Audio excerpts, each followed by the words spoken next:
All right. So, probability. One of the most important mindsets a trader can have is a mindset of probability. I've heard it, you've heard me say it before. We've talked about it. But today, let's get deep into it.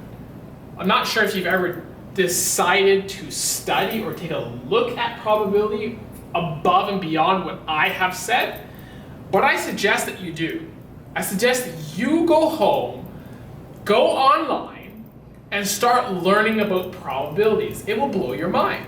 Because really what happens is you start to understand why you're taking trades over a period of time, and you're not looking at just this single one trade as the reason to make your money, okay? So when you're frustrated after 7 losses, if you don't have the mind of probability, you may fall into the emotional roller coaster that you're feeling at that point because your mindset is not yet programmed to think, oh, okay, 7 losses, no big deal. This is a game of probability. Let me just make sure that I'm following my strategy properly. You get that? Makes sense? Yeah? So probability is an extremely important part of trading. So I'm gonna do, forgive me if I get this a little sideways, right? But I'm gonna do my best here. Just correct me if I'm wrong here. There's a game show host. Okay? Game show host comes on and he says, behind one of these is a luxurious yacht. But the other 2 have a lump of coal. Okay? So what happens is we have one of these that's a winner, and then we have the other 2 that are losers. Okay? Now, we don't know where the winner is, and we don't know where the loser is. But the game show host does know. So he comes up to the door, and he opens up one of the doors. Now, just before I go there, you have to pick one of the doors. So let's just say you pick this one. So the game show host now knows which one has the lump of coal.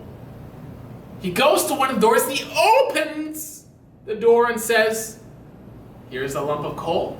Now you have one more chance. Would you like to switch or stay with the option that you've picked? Now, which one works in your favor? Switching. Why does switching work in your favor? Because you've already seen what one door holds, and the current door you have changes from 33 to 66%. That's right. The camera may not have picked that up. So what happens is when one door is revealed, it changes the stats. You go from 33% all the way up to 66% once you switch. Okay? So I'm not going to get into too heavy details. You can take a little more of a look, but what I am going to do is this. So you got coal here, okay? You've got, let's just say, coal here, and you've got yacht here. All right, you didn't know this beforehand, so he opens this door. So this door is now open. And what happens is you went from, this is 66%, right? 66% coal, 33% yacht. Okay? But since this has now been opened, it actually switches from here to here.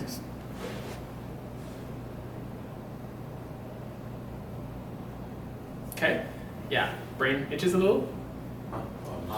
Huh? How does that happen? What happened is once you have revealed the 66% aspect, this has gone to 33%. Now there's only 2, okay? So what happens with the other 33%? It actually moves over to the yacht. You have a better chance of switching, going from this door to this door, an opening, or even if vice versa, for it to be a winner. This is called probabilities. Okay? So, now that's a theory, by the way, guys. That's the theory behind probability. It's like people argue it all the time. Okay? So I'm not going to get into the argument factor of it. But it gets you thinking a little bit. And this is the point of what has to happen when you are taking a trade. So a lot of times it happens, so we're going to put down probability here. A probability is the challenge that most people do not realize that they're dealing with. I will repeat that. Probability is the challenge that most people are dealing with, but they do not realize it. What happens is people, regular traders who are not yet properly educated, when trading, will think that their trading style, their emotions, and many other factors that may come into play are actually what's wrong when they're just looking at the sequence of trading in the wrong way. They are focused solely on the outcome of now and not the outcome over a probable cause. That causes the person to then think that more things are wrong than what may be actually wrong. Does that make sense? Yes? Or yes? Yeah? Okay. Yeah? Chris, does that make sense? Yeah. Okay. I want to make sure that everybody's on the same page here. Because when I jump into this, it's got to make sense. So, sometimes you may have something that you can easily identify that you know, so that you're being impatient. Well, I identify as being impatient for a while. So now I've got to just discipline myself to be patient. Yes, that makes sense. But if you're losing 2, 3 trades or 4 trades in a row and you're thinking, okay, well, what's wrong with me? When it really could be a probability thing, there's a lack of 2 things. One, either there's a lack of you writing down or you recording your trading, or 2, there is a lack of the understanding of probability. You understand? Okay? So that is the series. So this is the thing. If it's an emotional problem, you should know by your recordings from your record. If it's an emotional or discipline problem, I'm going to put E or D, okay? Emotional or discipline problem, you should know that by your recordings. If it is probability, you should know this by what you have recorded. Okay? So before I jump into probability, you have to know that when you're recording, there's 2 things that you have to record. One is your trading journal. Okay? So this is like, how many pips did you take? Where did you enter? Where did you exit? Okay? If you do not have a trading journal, if you're not writing it down, then it's going to be hard for you to tell which one is which. Yes or yes? Absolutely. Okay? Number 2, in your trading journal, what you should be recording is a lot of the times, what I find a lot of people don't like to do, but is how you're feeling. Sorry, yeah, there we go. Maybe your day, your disciplines, mishaps, so on and so forth. Okay, and so what we take a look at is 2 factors of your life. And this is why, and I repeat it many times, but this is why I say trading is a lifestyle. It's a philosophy. It's not just going in front of a chart. It's a lifestyle. So if you're feeling like crap and your day is going terrible and you just decided to eat all the gelato in the whole entire gelato place, gelato, then you lack in the discipline. It's probably not a good day to go out and trade. Okay, you gotta fix those things. You gotta take a look at those things. I'm not saying don't look at a chart. I'm not saying don't go back testing. Or maybe you do trade, and you just figure out whether there's a problem with it or not. Okay? And this is the thing. So how do we deal with number 2? What do we use? What is the tool that I've given you guys to use to deal with number 2? Unfair advantage. The unfair advantage. Okay? So very quickly, we have you, we have your goal, we have the walls to your goal. We understand that every single one of them has a certain cycle. In those cycles, there's a belief system, and every single time you have a failure and a conflict, you're looking, or conflict then failure, then you're looking at your belief systems to get rid of the conflict, because conflict always equals sabotage. Okay, and so this is how we deal with number 2. How do we deal with number 1? If you're trading, if you're following your trading, and you're just like, for example, you're not entering in the right place, you figure out after 3 or 4 trades. How do you deal with that?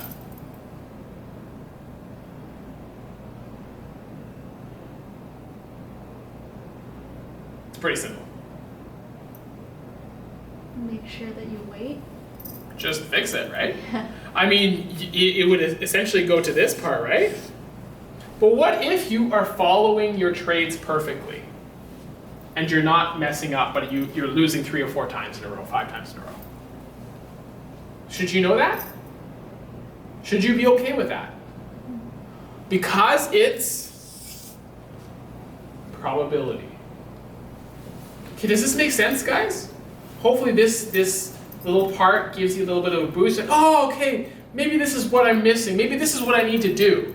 Okay, maybe I'm just not recording things properly. You get what I'm saying? Cool? Okay, cool. So what we're gonna do is we're gonna take a look into probability on a little bit of a deeper level here. So we should know some of this stuff. We have a coin. Okay? Size? Yeah. Okay, sure. We have a coin, and this coin is the 1972 wheat penny. All right, which means that on the face of this coin, there's a really heavy wheat symbol, and it makes it that this side is 55% heavier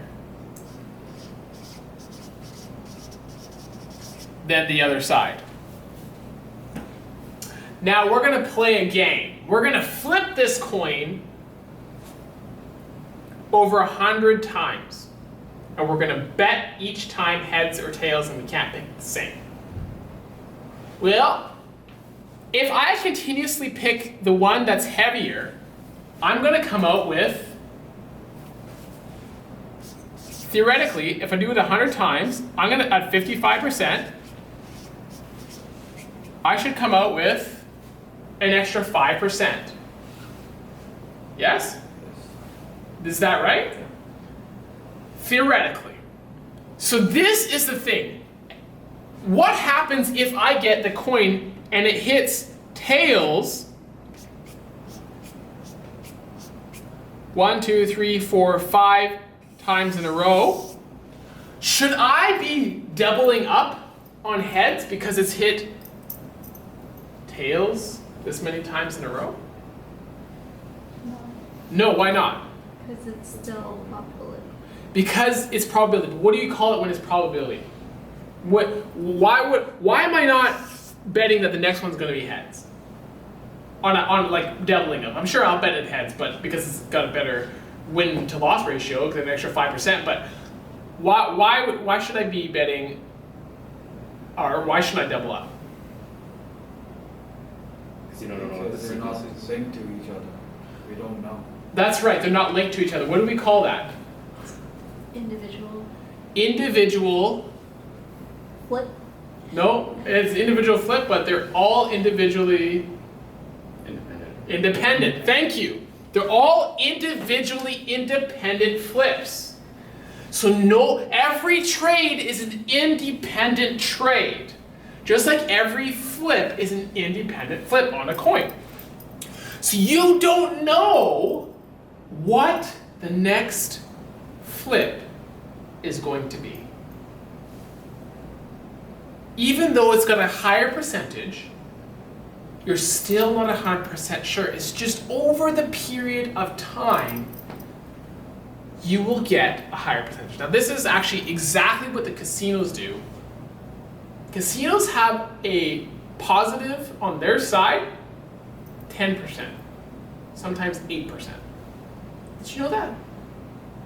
8%. That means they lose a lot of money.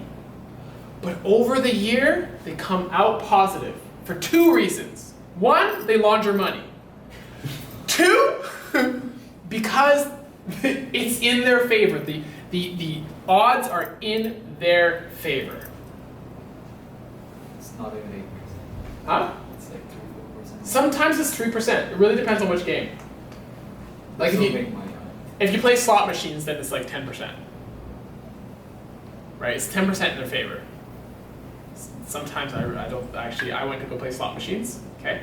So this is the interesting part, because I went to go play slot machine as kind of like a test, and I kind of liked it a little bit. I made like about $500, and then I was like, okay, well, should probably stop. Okay, but I still went a few more times after, and then that $500 was gone. So I was like, okay, I'm done with this. Okay, but the reason why I went was because when I put in that money into the slot machine, did I expect to win?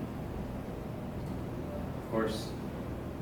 I expected to win something, right? Yep. But what do you think happened when I lost that money? Did I get mad and slam the thing, or get frustrated, or think to myself, wow, John, you must have been an emotional roller coaster, or your strategy sucked, man? Like, no. Because 100% of it was a probability, and I knew what my probabilities were. They were against me. And I knew every single one of those were individual slot rolls. And because I understood that, when I put that money in there, I had already accepted that money to be lost. And if I made any money, I was happy with it. And if I didn't, no big deal. Because I understood that it was just a probability. There is a chance. Okay. So the cool part about having a strategy and with something that you build, something that we have, okay? The cool part about it is that we have a high chance of it winning. Okay? So if you do how many here have done back tests with the exact same strategy? How often does it win? 3 out of 5. Huh? 3 out of 5. 3, sometimes 4 out of 5, a lot of times. Yeah. Okay. It's about 75%. It's close to that. Yeah. But what's happening when you're trading? High emotions. Why is it that if I backtest it, it's perfect, does 75%, but if I do it, it's not? Get back to what I'm saying this. But if we put our minds on probability and we just follow it perfectly, we get to reap the rewards over a period of time of our probability. Okay? So far, so good? Any questions? No? Okay. It's not new news, is it? But the question is how often are you thinking about this? How often is it that when you're sitting down, you're like, okay, I've got a probability today and I've got my emotions. Okay, so my journal is going to show me my probability, and I'm going to also put down my emotions and see what's affecting my trading and how I fix it to make sure that I'm better. So my goal is to make sure that you can scale your skill of trading, to be the best trader out there. And the best traders know that it's 100% mindset. And so the mindset of probabilities is going to explain that to you. So if you have, we got 1, 2, 3, 4, 5, 6, 7 trades in a row, only 2 winners. These 2 win. Then that can be a little hurting. Like you can hurt. Especially if these 2 are at the start. So if we do it here, start. These 2 started, and then you lost. What tends to happen is you become emotional about your losses. And so this is where you're moving from probability to an emotional roller coaster. And this is the challenge for a lot of people, okay? Because what happens is, I won, yes! I won again, awesome! I lost, okay, that's okay. I lost, okay, no problem. What's wrong with me? Why is this happening? Okay, I'm not trading anymore. And then the next trade that they would have taken would have been a win. A lot of the times. But they wouldn't touch it. So this is the thing. You have to stay consistent. And we got to build on probabilities and be very aware of our emotional disciplines. Yes.